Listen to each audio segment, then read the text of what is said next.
வணக்கம் நண்பர்களே. காதல்னா என்ன?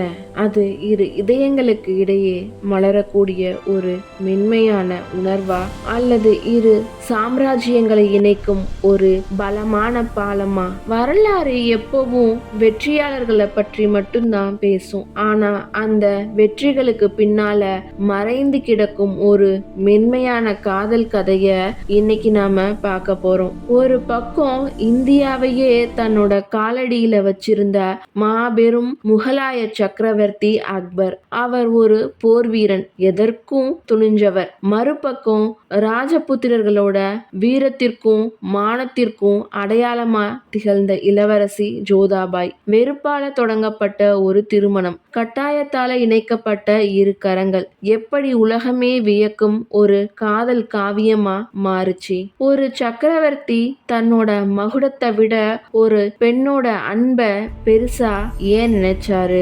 வணக்கம் and welcome to our channel Thagaval corner 360. அடுத்த 15 நிமிடங்கள் உங்களோட அலைபேசிய ஓரமா வச்சுட்டு இந்த ரகசிய பயணத்துக்கு வாங்க. வரலாற்றுல நீங்க கேள்விப்படாத அந்த பளிங்கு மாளிகைகளோட சுவர்கள் இன்னைக்கும் ரகசியமா பேசிக்கிட்டு இருக்கிற உண்மையை தான் நான் உங்களுக்கு சொல்ல போறேன். வீடியோவை இறுதி வரைக்கும் பாருங்க.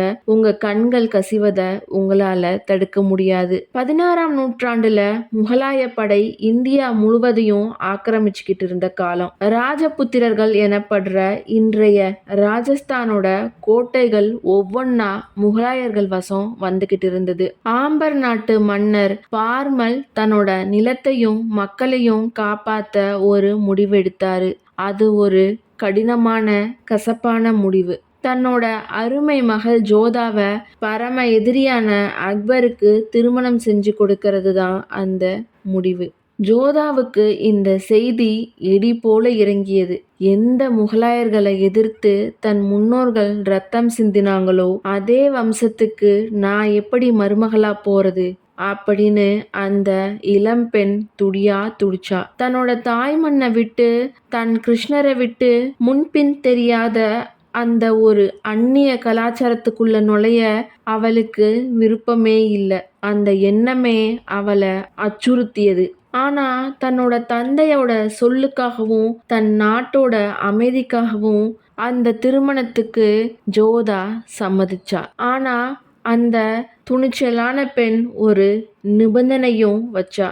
நான் என் மதத்தை மாத்திக்க மாட்டேன். எனது அந்தப்புறத்துல நான் கும்பிடும் கண்ணனுக்கு ஒரு கோவில் வேண்டும். அந்த காலத்து முகலாய அமைச்சர்கள் கொதித்து போனாங்க.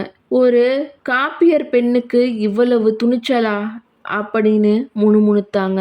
ஆனா அக்பர், அவர் ஜோதாவோட கண்கள்ல தெரிஞ்ச அந்த தீர்க்கமான தைரியத்தை கண்டு வியந்துதான் போனாரு. அந்த நிபந்தனைகளை அப்படியே ஏத்துக்கிட்டாரு.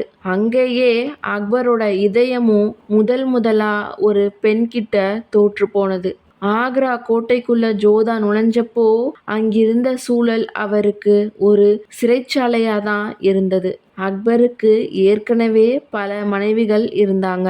அதுல அக்பரோட முதல் மனைவி ருக்கையா பேகம் மற்றும் அக்பரை வளர்த்த தாய் மகாம் மங்கா அவர்களோட சூழ்ச்சிகள் ஜோதாவை சூழ்ந்து நின்னது.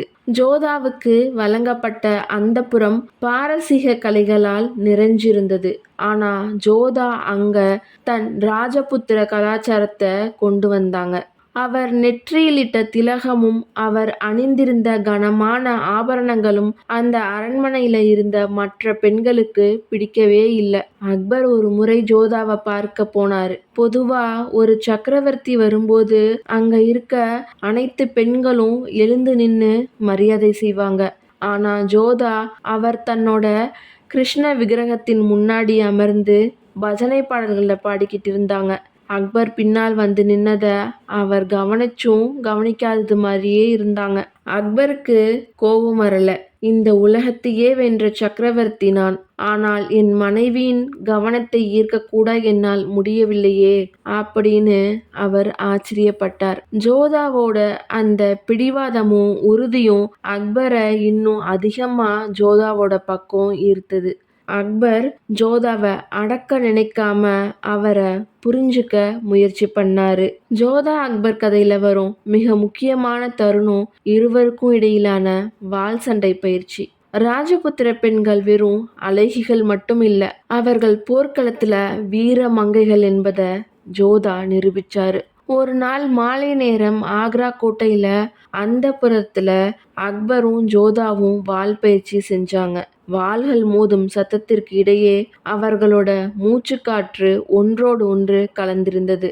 ஜோதாவோட வேகம் அக்பரையே திணறடிச்சது.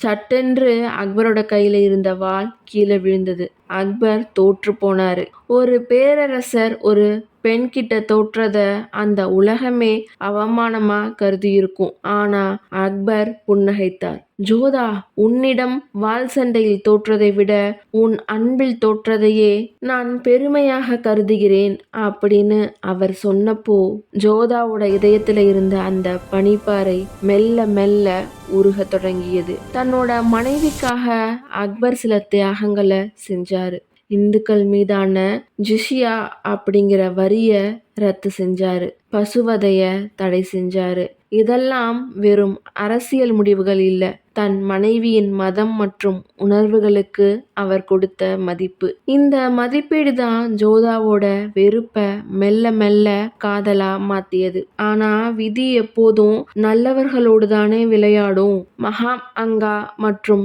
சிலரோட சூழ்ச்சியால ஜோதாவோட நடத்தையில சந்தேகம் வரும்படி ஒரு நாடகம் அரங்கேற்றப்பட்டது.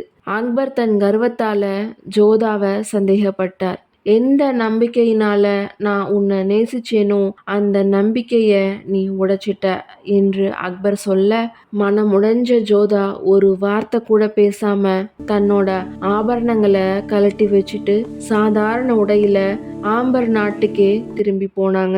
பிறகு உண்மை தெரிஞ்சப்போ அக்பர் துடிச்சு போனாரு. ஒரு சக்கரவர்த்தியா இல்லாம ஒரு சாதாரண காதலனா தன் மனைவியை தேடி அவர் ஆம்பர் நாட்டுக்கு ஓடி வந்தாரு. ஜோதா, என்னை மன்னிச்சிடு அப்படின்னு தன் மனைவி காலடியில அமர்ந்தப்போ உலகமே ஸ்தம்பிச்சு போனது. ஒரு பேரரசன் ஒரு பெண்கிட்ட மன்னிப்பு கேட்குறான்னா அங்க காதல் மகுடம் சூட்டிடுச்சுன்னு தானே அர்த்தம். நண்பர்களே, ஜோதா மற்றும் அக்பரோட கதை நமக்கு சொல்றது ஒன்னே ஒண்ணுதான். காதல்ங்கிறது ஒருவரை மாற்றுவது அல்ல, ஒருவர் அவர் எப்படி இருக்கிறாரோ அப்படியே ஏற்றுக்கொள்வதுதான். அக்பர் மறைந்த பிறகு ஜோதா நீண்ட காலம் உயிர் வாழ்ந்தார். அக்பர் ஒரு முஸ்லிம், ஜோதா ஒரு ஹிந்து. ஆனா மரணத்திற்கு பிறகும் அவர்கள் பிரியல. ஆக்ராவில் அக்பரோட கல்லறைக்கு அருகிலேயே மரியம் உஸ் ஜமானி அப்படிங்கிற பேர்ல ஜோதாவோட கல்லறையும் இன்னைக்கும் அமைதியா காட்சியளிக்குது. பாரசீக கலையும் ராஜபுத்திர கலையும் இணைந்த அந்த கல்லறை இன்றும் அவர்களோட காதலோட சின்னமா காட்சியளிக்குது. இந்த பயணம் உங்களோட மனதை தொட்டதா? ஜோதா மற்றும் அக்பரோட காதல்ல உங்களுக்கு பிடிச்ச விஷயம் எது? அக்பர் செய்த அந்த மாற்றங்கள் சரியா? உங்கள் கருத்தை கீழே கமெண்ட்ல சொல்லுங்க. இந்த வீடியோ உங்களுக்கு பிடிச்சிருந்தா ஒரு லைக் பண்ணுங்க. உங்களோட நண்பர்களும் இந்த ரகசிய வரலாறை தெரிஞ்சுக்கணும்னு நினைச்சா அவங்களுக்கும் ஷேர் பண்ணுங்க. இதே போல இன்னும் பல உணர்ச்சிகரமான வரலாற்று பக்கங்களை நான் உங்களுக்கு சொல்ல காத்திருக்கேன். அந்த கதைகளை தொடர்ந்து கேட்க நம்ம சேனலை சப்ஸ்கிரைப் பண்ணி வச்சுக்கோங்க. மீண்டும் ஒரு அற்புதமான காதல் கதையோட உங்களை சந்திக்கிறேன். நன்றி, வணக்கம்.